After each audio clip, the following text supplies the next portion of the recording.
Hello again and welcome to another Warhammer 40k Morty and Glory video. In today's episode we are going to be continuing to look at the 10th edition units that have been revealed by Games Workshop. This time having a look at the backbone of the Guard, the Leman Russ battle tank. Often described as an iron declaration of Imperial might, the Leman Russ is the mainstay of Guard armoured forces, both in the lore and on the tabletop. It is no exaggeration to say that the Leman Russ battle tank is a key unit for the Imperial Guard and a massive indicator for how the faction as a whole will perform.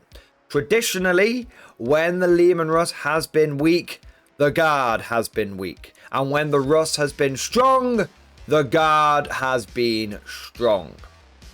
And I am happy to report, gentlemen, that the Leman Russ is looking very good going into 10th edition.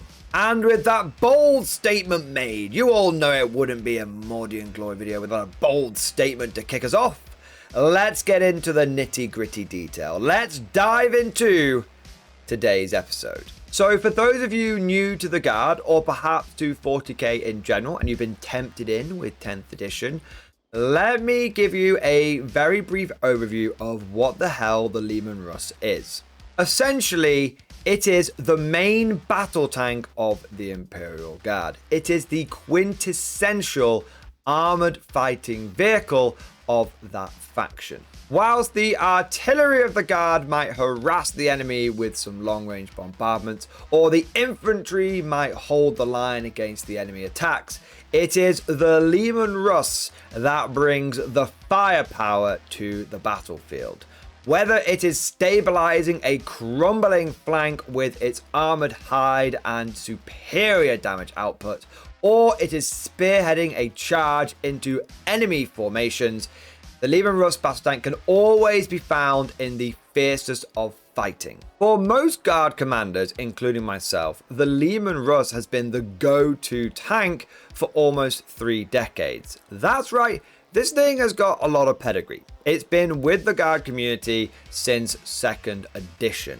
And as a result, it's pretty beloved and it's definitely one of our most iconic units. But it's not just tradition or sentimental value that makes this unit so popular with Guard players.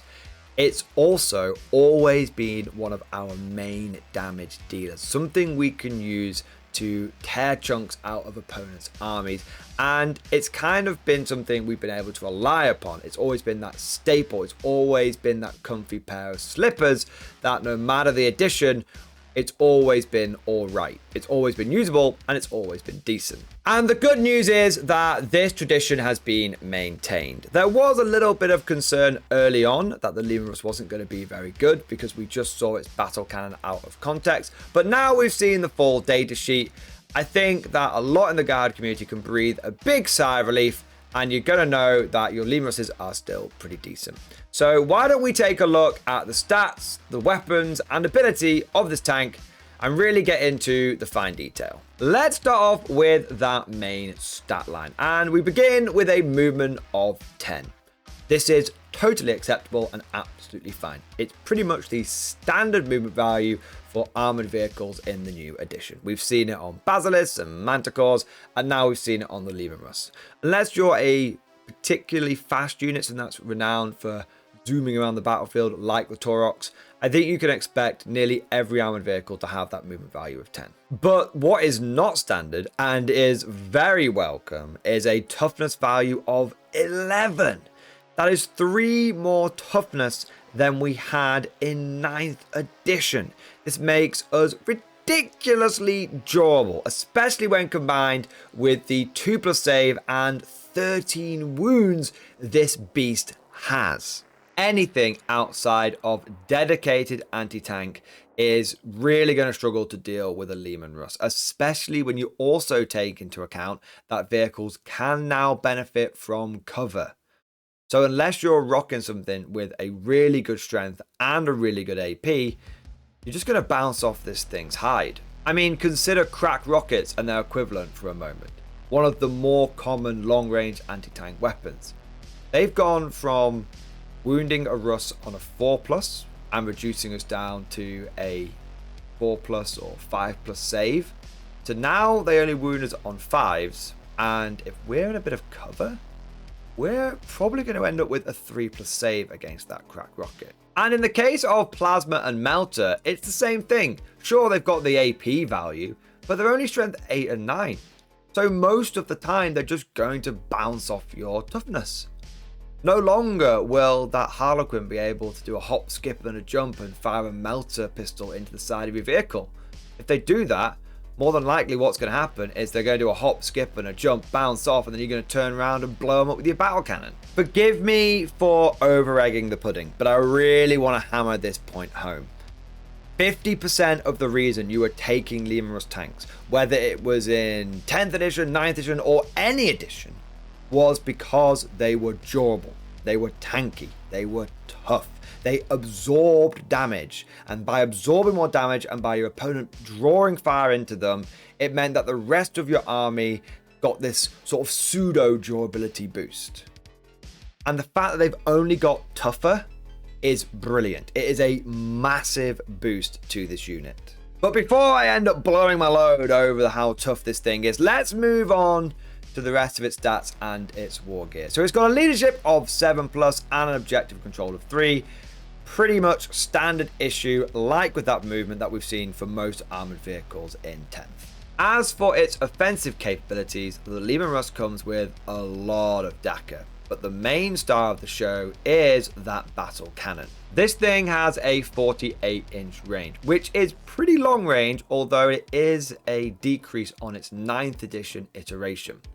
But it makes up for that with a very reliable number of shots. D6 plus 3 means that even if you roll the dreaded 1, you're still going to get 4 shots out of this thing. And that pairs very nicely with the new Blast special rule, because Blast gives you +1 attack for every 5 models in the enemy unit. So even if you're shooting at something pretty small, like 5 Space Marines, actually this thing is going to end up with D6 plus 4 shots. And the moment you start firing it into medium-sized squads like Guardsmen, you're getting D6 plus 5. And if you come across Tyranid hordes, which, let's be honest, with Leviathan making Tyranids one of the main factions, and them coming with a lot of Tyranids in that box set, you're probably going to come across a few swarms.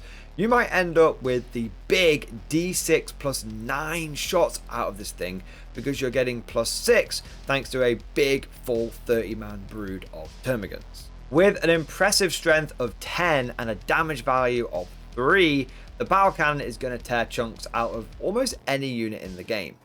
Where it falls down is the AP -1, which means that against units in cover, it's going to struggle to really dig them out.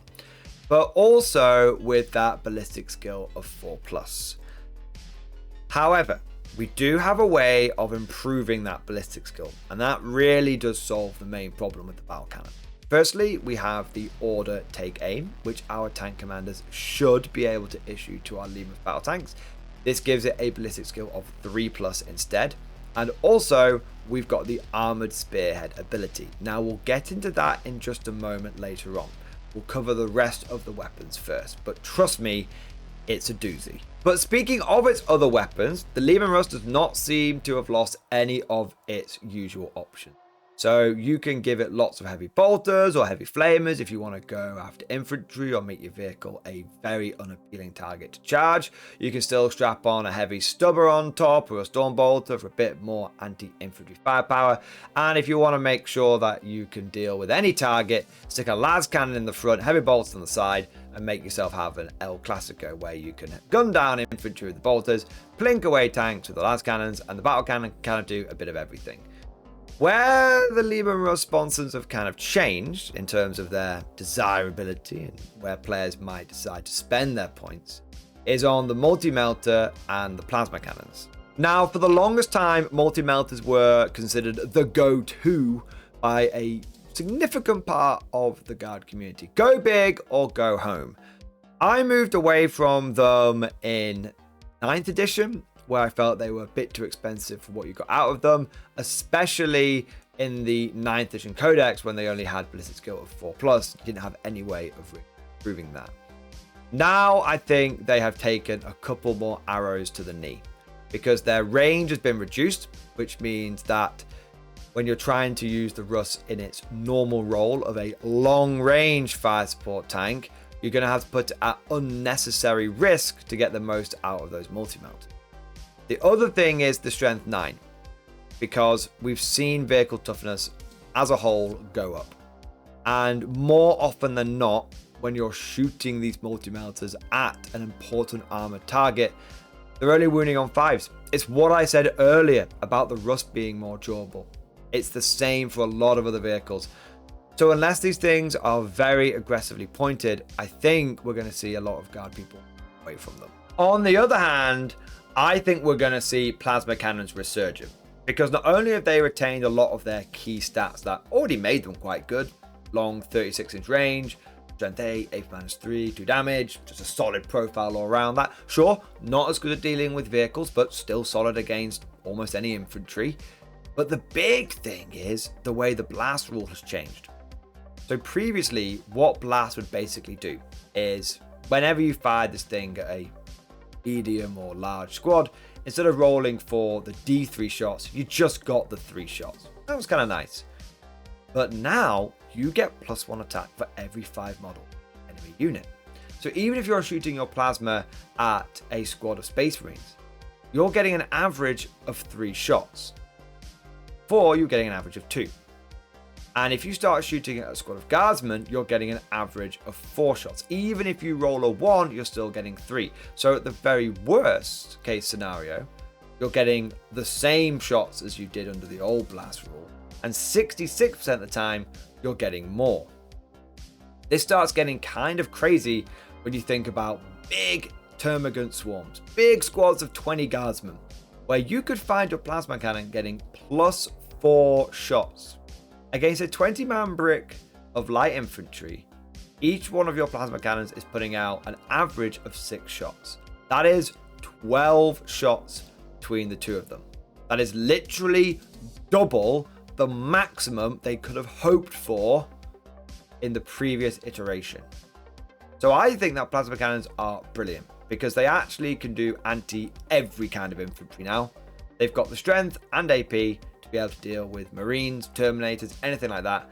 And they actually are better at dealing with light infantry than heavy bolters are in the majority of scenarios. But speaking of improvements, now let's have a cheeky gander at the new Armored Spearhead ability. Each time this model makes an attack that targets an enemy unit, reroll a hit roll of 1. And if that unit is within range of an objective marker you do not control, you can reroll the hit roll instead. This is completely bonkers. It's absolutely amazing they gave this ability to the Leman Russ. We've seen similar, not quite the same, but similar abilities with things like Gene Stealers, where they get all these rerolls if they're attacking an enemy unit on an objective. But the thing is, with Gene Stealers and these other units, it's tend to have been something they get when in melee. So they've got to put themselves at risk to get the rerolls. Not so much with the Leman Russ. I'm going to sit back here 48 inches away and I am going to bombard you back to the Stone Age from a distance. And there's nothing you can do about it because your opponent has to go onto objectives. If your opponent doesn't go on objectives, they're losing the game. So your opponent is going to be forced to put his units at risk on these key points of the battlefield. And by doing so, he is drastically increasing the damage output of one of our best damage dealing units. It's wild. I cannot express how wild this is. I mean, we used to have to use an order just to get reroll once, and now that's just inbuilt, and we can use take aim and other orders as well in addition to that, and we actually now have easy access to 4 rerolls. And trust me when I say this full reroll thing is going to come up more often than not. It's really going to be a common occurrence in most of your games, because the whole point of competitive or matched 40k play is you're fighting over these set objectives. Obviously, this is going to be points dependent. The Leman Russ might pay a premium for such a fantastic ability, but assuming that it's reasonably pointed, it's not ridiculous, I think this ability takes the Russ from an A tier unit to an S tier unit. I mean, we're looking at this in the context of the battle cannon, which is a decidedly meh weapon. It's not great, it's not terrible, 3.6. It's the jack of all trades, master of none. What happens when we take a Leman Russ and we apply Armored Spearhead to something like, oh, I don't know, a Demolisher Cannon? We've seen that weapon. It has an amazing stat line. It was on the Baneblade. And it's not just the main weapons which are going to benefit from this. Think about the secondary weapons, your sponsons, those plasma cannons that were already looking very tasty. Well, they had a bit of a downside where if you overcharged them, they're hazardous. But now it's not a risk, because if you roll that one, you just re-roll it, thanks to Armored Spearhead. It just works on so many levels. It's so good. Overall, I am feeling very positive about the Leman Russ battle tank. Its durability has drastically increased thanks to an improved toughness, other weapons getting relatively weaker, and the fact it can now benefit from cover. At a basic level, its weapons have retained their already impressive damage output, but when you take into account its new ability, this thing absolutely slaps. And the cherry on top, which I've not even mentioned yet, is it barely degrades. You've got to take off 9 wounds from this thing before it'll start to think about hitting at -1. And the best bit is, you can just ignore that with take aim and have it hitting at its normal ballistic skill. And when you take into account Armored Spearhead as well, this thing just doesn't degrade. It's brilliant. Of course, all of this is just like my opinion, man. Let me know what you think down in the comment section below. Are you getting a good feeling from the new Leman Russ, or are there certain aspects of it that you're not a fan of? Let us know down in that comment section. And of course, if you've enjoyed today's video, don't forget to smash that like button and also subscribe to never miss an episode. And if you found this whole thing particularly entertaining or informative, then please consider becoming a channel member or Patreon supporter. By becoming a supporter, you unlock a whole bunch of perks, but the biggest one is access to the Mordian Glory Discord server. This is an online community with over 1,500 active members.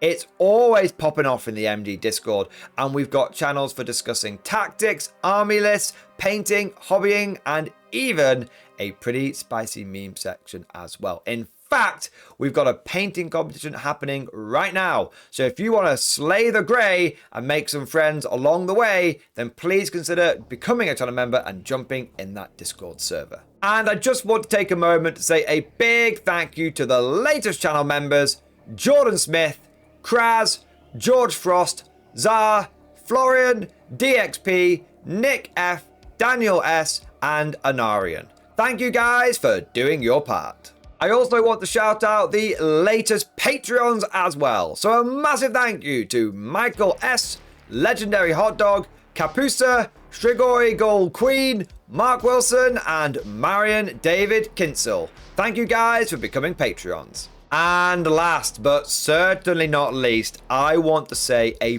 personal, heartfelt thank you to all of my top tier Patreon supporters. These are my War Masters, the people who have truly gone above and beyond the call of duty. So a massive thank you to Alan Blunt III, Bon Bon Vert, Mark Panconi, Ross Miller, Swordfish Trombone, John Stubbs, Diesel Fox, and August Varney. Thank you guys. Your ongoing and incredible support is a huge part of how I'm able to do Mordian Glory full time. Hope you all enjoyed today's video. Thank you for watching, and of course, as always, I'll see you guys next time.